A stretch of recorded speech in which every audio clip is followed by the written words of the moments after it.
What's up, YouTube family? Lou here with another Godlike Collectibles video.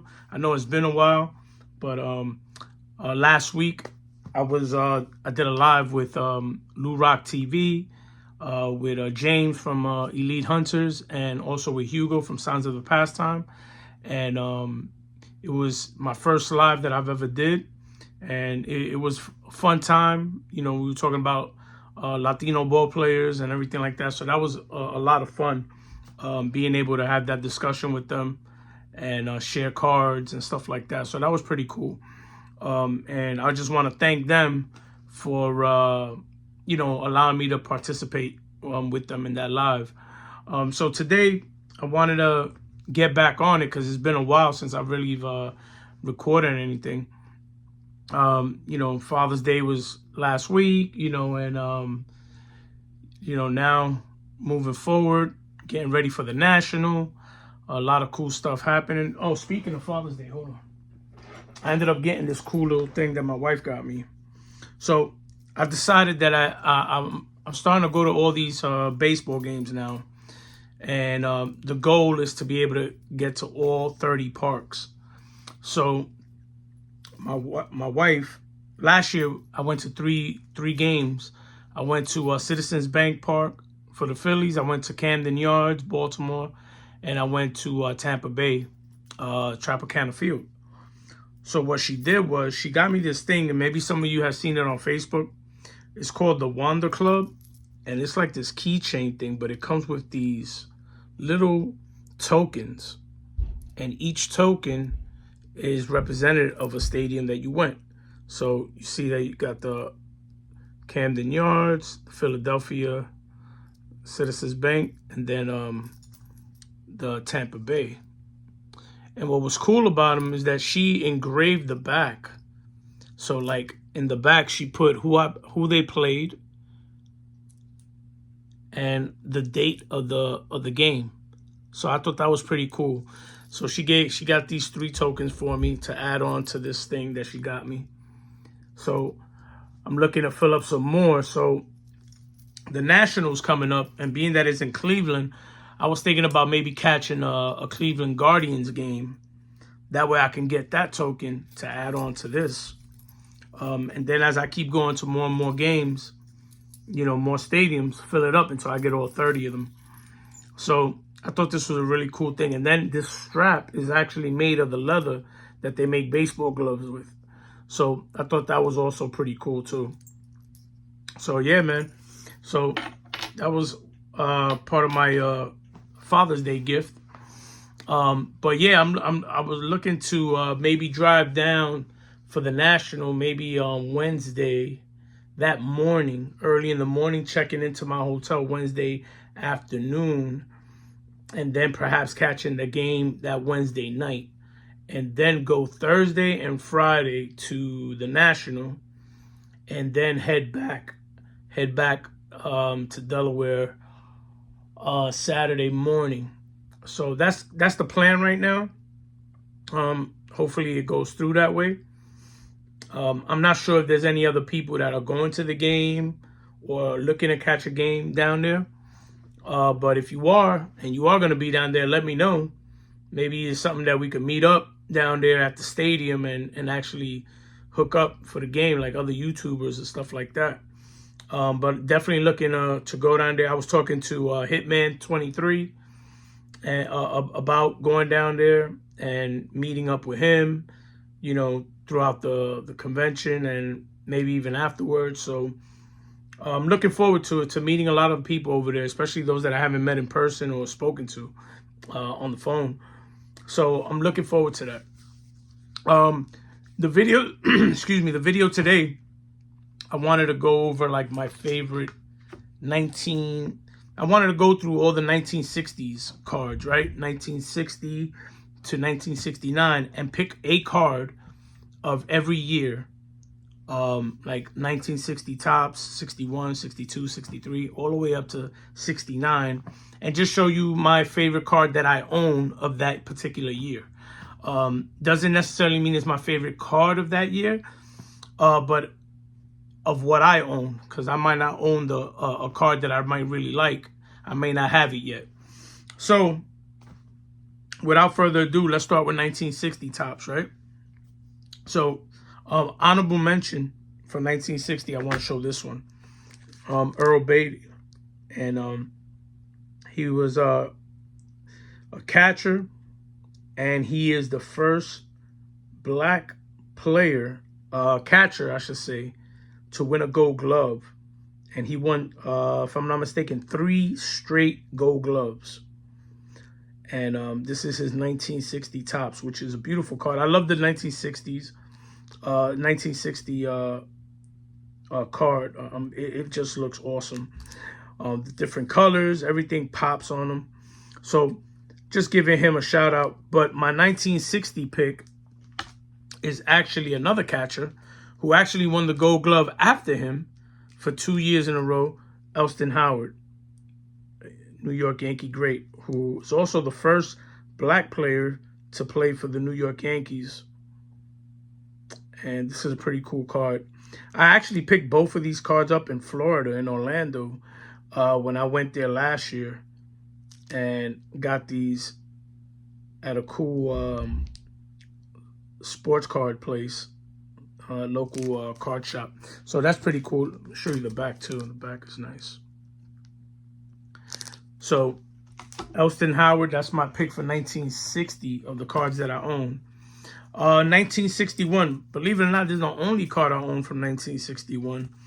But I picked this card up because it was part of my Latino, picking up cards from Puerto Rican players. And this is of an infielder by the name of Felix Mantilla, who played with Hank Aaron, and he played with those Braves teams back in the late 50s, 60s, early 60s. So he is, if I'm not mistaken, he's in the Puerto Rico Hall of Fame. But Felix Mantilla, I heard a lot about him from my dad, and so this is my 1961 pick. Like I said, it's the only one. This is another card, 1962, the only 1962 card I have, and none other than Vic Power. And I really love, this is one of my favorite Vic Power cards. From the 60s, it's probably my favorite Vic Power card. And I just love, this one's in good shape. Beautiful card. Beautiful shape. Looks awesome. Then 1963 is funny because I just got this card, but I really love this card, and I love the way he looks in this card. He looks like a badass. None other than Juan Pizarro. He was a 19-game winner with the White Sox. And he was a really, really good pitcher coming out of Puerto Rico. And here's the back of it. This is the 1963. The 1963 is a really nice, has a nice look. You know what I mean? Really, really enjoy the look of that. And then 1964, I have another Vic Power card. But it's because this is the only 1964 card I have. But I still like this card. It's the 1964 Vic Power. It kind of gives me a resemblance to like the 1986 tops, when they had like the name of the team on the top. So it's kind of similar to that. But this one looks really good. Like that. Here's the back. This one's in good shape. So here's my 64. My 1965. This is my favorite card. And it's because it's of the father of my favorite player, Roberto Alomar. And this is the rookie card of Santos Alomar, also known as Sandy Alomar Sr. And this card is in beautiful shape. I waited a long time to actually get this card. I came so close to buying this card in the past. Not this same exact card, but this rookie card, I wanted to get it for so long, and I kept being hesitant because I wasn't even planning on buying it graded.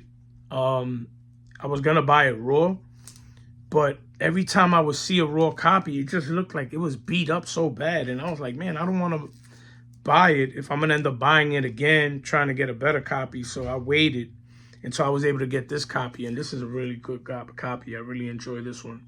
The colors pop. I love the 65 with the banner. It's just a great looking set in 65. 66, I have this player was the first Puerto Rican catcher to play in the majors. And that's none other than Hector Valle. And he played with the Dodgers of LA. And this one's in good shape too. You know, I collect a lot of cards that maybe people don't really collect. And the reason why is because I like collecting cards based on history.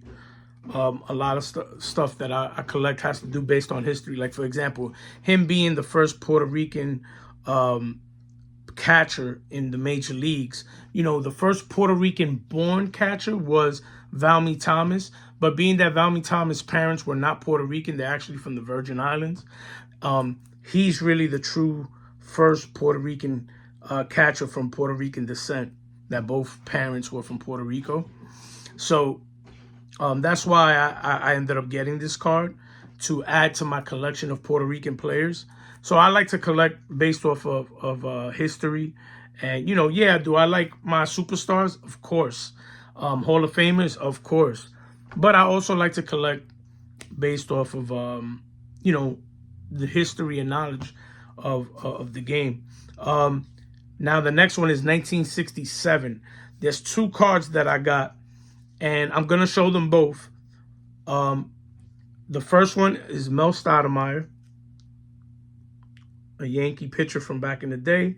Also ended up being a coach. Also had a son that was a pitcher.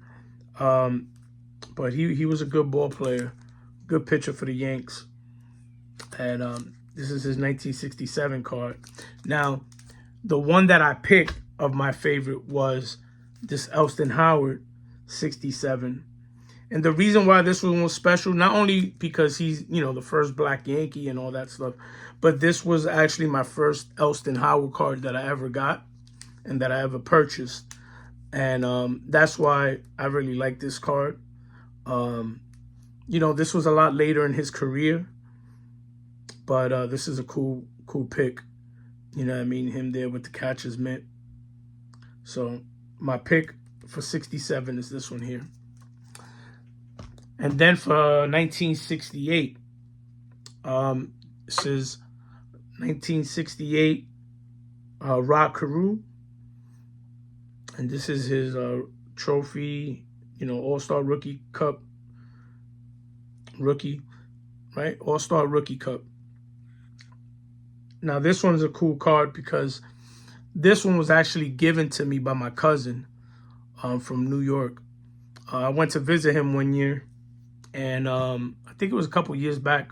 I went to visit him, and you know, he found out that I was collecting cards and doing all this stuff, and he was like, "Oh, I forgot you collect cards, this and that. I'll give you something." And he had this Rod Carew that he had picked up from eBay. And he didn't pay much for it because, you know, as you can see, the cut is like off the hook, like it's really off-centered. This is definitely not a double D, you know, centered card by any means. But it's special because it was given to me by my cousin. So no matter what, I would always keep and treasure this card. But also, it was nice because I was able to put this in my my Hall of Fame binder, my top loader binder. And I was able to replace a 1981 Carew that I had and put this one in there. So this is an awesome card. I'll probably try to get another one in the future, one in better shape. But I love the card. It's awesome. Oh, you know what I forgot? I forgot to show. Going back to 1964, I also wanted to show these top giants that I had. I have this Juan Pizarro. Now, I'm not sure if this is the year that he won his 19 games. I don't think it is. But these are cool because they had like little news clippings in the back. Almost looking like a newspaper clipping. Here's Orlando Cepeda.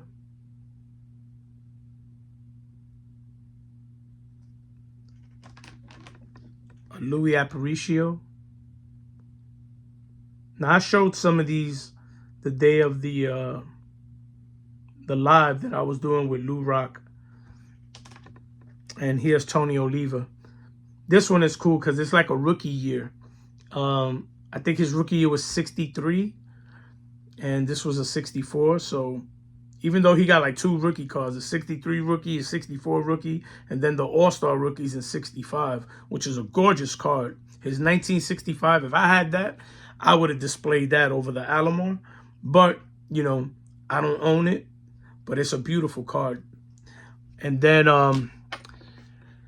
going to 1969, which is probably one of my most favorite cards in my collection, is a 1969 card. But before I go and show that, let me show this one. This is a 1969 Decollege, Roberto Clemente, which I'm very happy to own this. Bob Clemente, as they called him in America. But Roberto was the man. The greatest Puerto Rican player. You know what I mean? First one inducted into the Hall of Fame. Now, my 1969 card from 1969 Topps. You know, I know a lot of people love the Johnny Bench rookie. I don't own that card. But even still, even if I had the Johnny Bench rookie, this would probably still be my favorite. Only because of who the player is.